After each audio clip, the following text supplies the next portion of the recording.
Hello friends, তোমরা সবাই কেমন আছো? আশা করি ভালো আছো, আর আমিও ভালো আছি। আর এটা দেখতে পাচ্ছ কোন জায়গায়? কেউ চিনতে পারছো? হ্যাঁ গাইস, তোমরা ঠিক ধরেছো, এটা শ্রীরামপুর রায়ঘাট। আর রাহুলকে নিয়ে চলে এলাম আজকে শ্রীরামপুর রায়ঘাটে। এখানে রাহুলের গার্লফ্রেন্ড খোঁজার জন্য এসেছি, দেখি যদি কাউকে পাই। আস্তে আস্তে ভেতরে চলে গেলাম।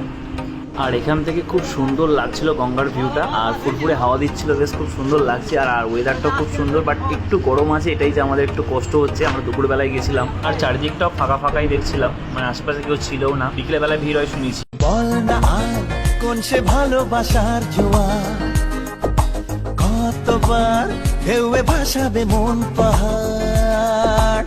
ভাষা ভাষা স্বপ্নে বারবার ভেসে ভেসে যাওয়া তোর কারবার। রিলস ভিডিও শুট করতে করতে পুরো হাঁপিয়ে গেছি, তাই রাহুল বললো যে আইসক্রিম খাওয়াবে, সেই জন্য আইসক্রিমের দোকানে এসে রাহুল কি আইসক্রিম খাওয়ায় দেখি। আর গাইস তোমরা পুরো ব্লগটা দেখতে থাকো। আর কাকা বার করেছে 20 টাকার বাটি আইসক্রিম এনে এসে এখন আইসক্রিমটা খাচ্ছি আমরা।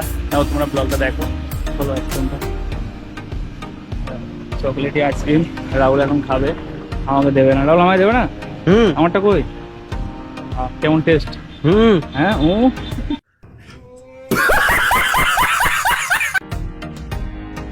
আর আমি একটু হালকা পোজ দিয়ে আইসক্রিম খেতে খেতে গঙ্গার দিকে তাকিয়ে একটা মেয়ের কথাই ভাবছি। তো আমিও খাচ্ছি।